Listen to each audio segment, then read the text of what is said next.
రోషన్ తో పాటు మీ వారసురాలు ఉంది కదా, తను కూడా యాక్టింగ్ అని అంటుంది. అవునా? I don't know how far it will be successful అని.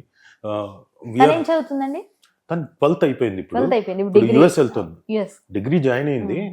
3 months కోసం లీ స్ట్రాస్బర్గ్ ఇన్స్టిట్యూట్ ప్రింట్ లా ఉంటుంది తను.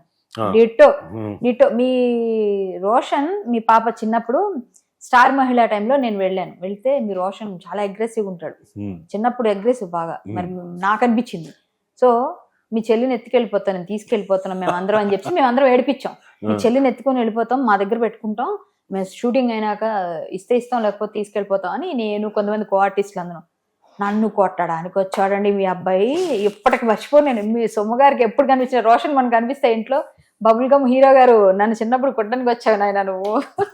అవునండి నాకు గుర్తులేదు. చిన్నడు బాగా, తను ఇంతున్నాడు అంతే, ఇంతున్నాడు. ఆ పాప చిన్న పాప. ఇంకా నేను అంతే అగ్రెషన్ లో ఉండేవాడిని చిన్నప్పుడు. అవునా? మా చెల్లెల్ని అంటే ఇంకొకరిని ఎవరినో కొట్టడానికి వెళ్ళాను. మా నాన్న నా మాట వినలేదని చెప్పేసి నేను కత్తి తీసుకుని ఆయన చేయి మీద వేసేసాను. అయ్యో బాబోయ్, మీ పోలికలు బాగా వచ్చాయి. అంటే పోలికలు కాదు, అగ్రెషన్. అలాంటి వాళ్ళు చిన్నప్పుడు అగ్రెషన్ తో ఉన్న వాళ్ళు కొంత ఏజ్ పెరిగే కొద్దీ మెల్లో అయిపోతారు, సాఫ్ట్ అయిపోతారు. చాలా అసలు మీ అబ్బాయి అయితే మాత్రం మంచి ఫీచర్స్, చక్కగా యాజ్ ఇట్ ఈజ్ అతను మౌల్డ్ చేసుకోవాలి. He has to look at himself. రోజు రోజుకి కొత్త విషయాలు నేర్చుకుంటూ తను మౌల్డ్ చేసుకుంటూ రావాలి. యాక్టింగ్ వైజ్ గా కానివ్వండి, పర్సనాలిటీ వైజ్ గా కానివ్వండి. And he's doing also.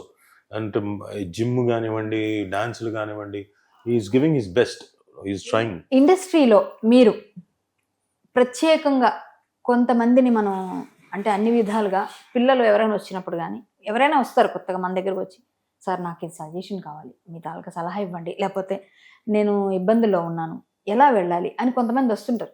మీ దగ్గరికైనా నా దగ్గర ఎవరికైనా అడుగుతుంటారు కామన్గా. మీరు వచ్చే వాళ్ళకి, ఈ తరం వాళ్ళకి మీరు ఏం చెప్తారు? అసలు ఎలా ఉండాలి ఇండస్ట్రీలో, ఏ విధంగా మనం ముందుకెళ్ళాలి? ఇప్పుడు వచ్చే వాళ్ళకి మీలాంటి సీనియర్ నటులు ఎలాంటి మెసేజ్ ఇస్తారు? ఒక ఫ్యామిలీ బ్యాక్గ్రౌండ్, యాక్టింగ్ స్కూల్ మీ బ్యాక్గ్రౌండ్ ఫుల్గా, మీరు ఒక వటవృక్షం లాంటి వాళ్ళు మీ ఫ్యామిలీ ఇండస్ట్రీలో చాలా మందికి, ఎందుకంటే మీ దగ్గర నుంచి వచ్చిన ఈ కొమ్మలన్నీ చాలా. సో ఇప్పుడు వచ్చే తరం వాళ్ళకి మీరు ఏ విధమైన సజెషన్స్ ఇస్తారు? ఎవరైనా ఇండస్ట్రీలోకి రావచ్చండి. ప్రయర్ టు అక్కడి నుంచి వచ్చిన తర్వాత, ఇది నా ప్యాషను, ఇది నేను సాధించాలి, నేను ఇందులోనే సెటిల్ అవ్వాలి అనుకున్న వాళ్ళు, ఆ స్టేట్ ఆఫ్ మైండ్ ఉన్న వాళ్ళు రావాలి. వచ్చిన తర్వాత నేను ఆ స్టేట్ ఆఫ్ మైండ్కి ఉన్నప్పుడు నెక్స్ట్ స్టెప్ ఏంటి, నేను నేర్చుకోవాలి. అది మీరు ఇన్స్టిట్యూట్లో జాయిన్ అయ్యి నేర్చుకుంటారా, లేదా ఎవరైనా మీరు సీరియల్లో ఇంకోటో థియేటర్లో జాయిన్ అయ్యి ప్రాక్టికల్గా నాటకం వేసి నేర్చుకుంటారా, లేకపోతే మీరు సినిమాలు చూసి నేర్చుకుంటారా, విని నేర్చుకుంటారా? It's up to you.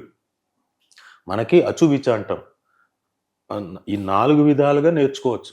So ఏ రకమైన మీరు నేర్చుకోవడమే.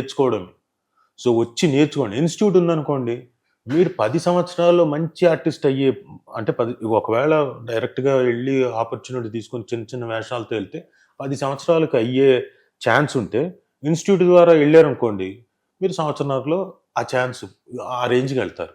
అంతే తేడా.